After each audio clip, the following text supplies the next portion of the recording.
Now open your question paper and look at part 1. You'll hear people talking in 8 different situations. For questions 1 to 8, choose the best answer A, B or C. 1. You hear part of an interview in which a film director talks about his favourite movie. Why does he like the film? A. It is very funny. B. It is very exciting. C. It is very romantic.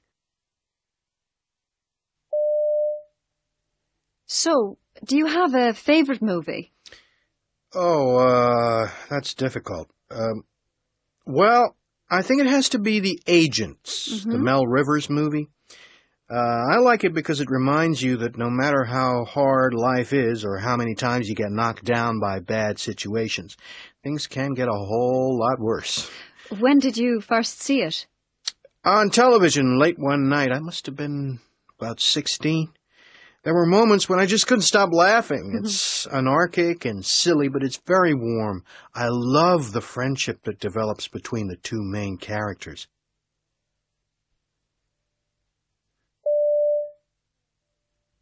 So, do you have a favourite movie? Oh, that's difficult. Well, I think it has to be The Agents, the Mel Rivers movie. I like it because it reminds you that no matter how hard life is or how many times you get knocked down by bad situations, things can get a whole lot worse. When did you first see it? On television late one night. I must have been about 16. There were moments when I just couldn't stop laughing. It's anarchic and silly, but it's very warm. I love the friendship that develops between the two main characters.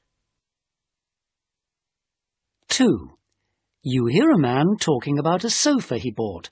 What's he complaining about? A. He received the wrong sofa. B. The shop overcharged him for the sofa. C. The sofa was damaged. I think this is the last time I'm buying anything from that shop. I can't believe how inefficient they are. That they've got reasonable prices, but next time I buy a sofa, I'd be prepared to pay double to avoid all this stress. They came to deliver it, and when I saw it, I thought, this isn't the sofa I chose. Maybe the colour looks different in daylight, but it was mine. And then I realised that part of the cover at the back was torn, and the filling was coming out. So I got them to take it away, and now I have to wait 2 weeks to get it replaced.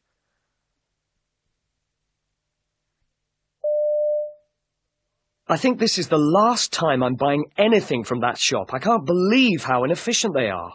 That they've got reasonable prices, but next time I buy a sofa, I'd be prepared to pay double to avoid all this stress. They came to deliver it, and when I saw it, I thought, this isn't the sofa I chose. Maybe the colour looks different in daylight, but it was mine. And then I realised that part of the cover at the back was torn, and the filling was coming out. So I got them to take it away, and now I have to wait 2 weeks to get it replaced. 3. You hear an actor talking about using different accents in his work. What point is he making about actors? A. They need to study a wide variety of accents. B. They have to be able to control their use of accents. C. They should try to keep their original accents.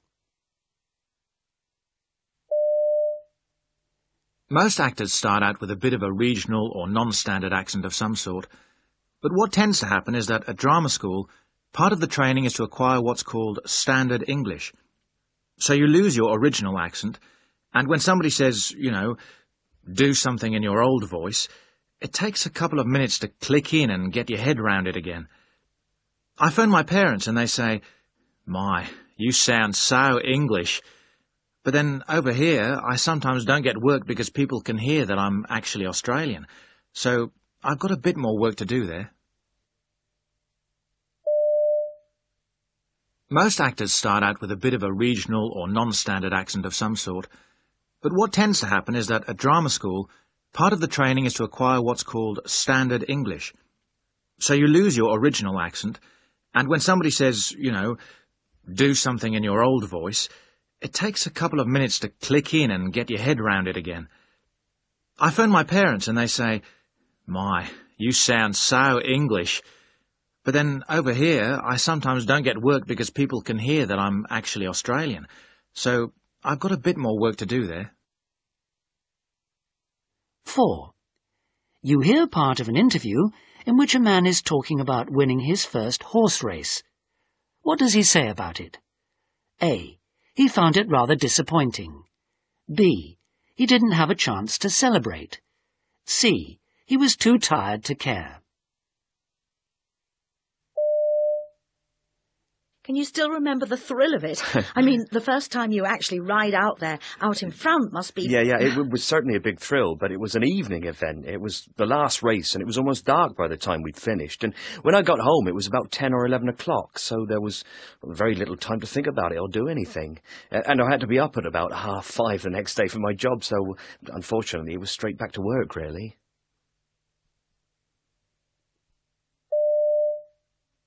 Can you still remember the thrill of it?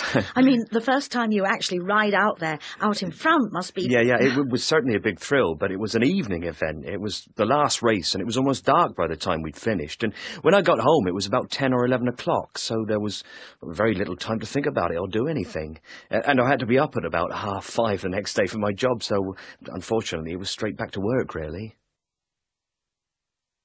5. You hear a writer of musicals talking on the radio. What's he trying to explain? A. Why his aunt's career was not very successful. B. The difference between American and British musicals. C. His reasons for becoming a writer of musicals.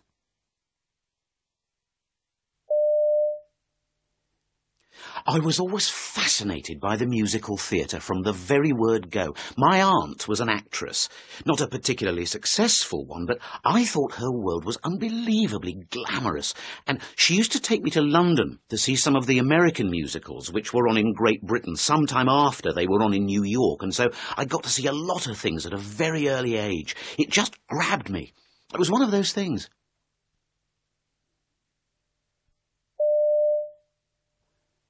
I was always fascinated by the musical theatre from the very word go. My aunt was an actress, not a particularly successful one, but I thought her world was unbelievably glamorous, and she used to take me to London to see some of the American musicals which were on in Great Britain sometime after they were on in New York, and so I got to see a lot of things at a very early age. It just grabbed me. It was one of those things. 6. You hear the beginning of a lecture about ancient history. What's the lecture going to be about? A. Trade in arms and weapons. B. Trade in luxury household goods. C. Trade in works of art.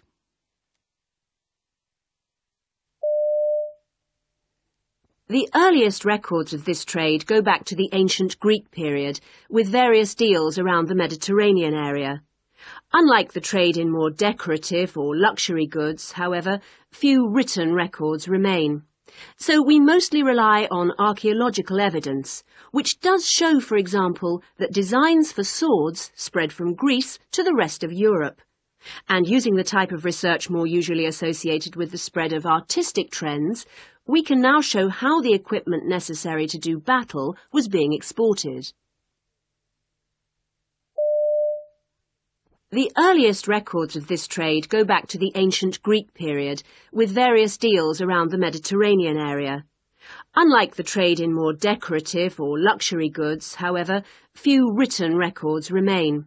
So we mostly rely on archaeological evidence, which does show, for example, that designs for swords spread from Greece to the rest of Europe. And using the type of research more usually associated with the spread of artistic trends, we can now show how the equipment necessary to do battle was being exported. 7. You hear a man talking about travelling from London to France for his job. What does he say about the train journey? A. He's able to use it to his advantage. B. It's a boring but necessary part of his job. C. He enjoys the social aspect of it. The best thing about the Eurostar train is that it is city centre to city centre. I almost always travel with colleagues, and we use the train as a second office.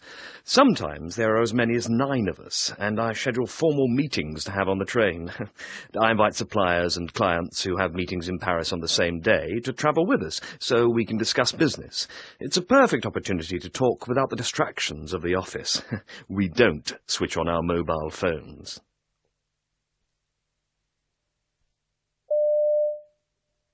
The best thing about the Eurostar train is that it is city centre to city centre. I almost always travel with colleagues, and we use the train as a second office. Sometimes there are as many as 9 of us, and I schedule formal meetings to have on the train. I invite suppliers and clients who have meetings in Paris on the same day to travel with us, so we can discuss business. It's a perfect opportunity to talk without the distractions of the office. We don't switch on our mobile phones. 8. You hear a woman in a shop talking about some lost photographs. What does she think the shop should give her? A. Some money. B. A replacement film. C. An apology.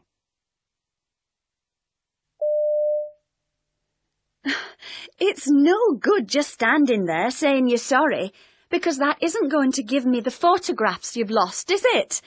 And I took them on a once-in-a-lifetime holiday, so it's impossible to replace them. It didn't cross my mind for an instant that you could lose a roll of film just like that. To be frank, I think it's an insult just to offer me a new roll in its place. I would expect at the very least to be offered a refund and compensation for the loss and inconvenience, even if it isn't your normal policy.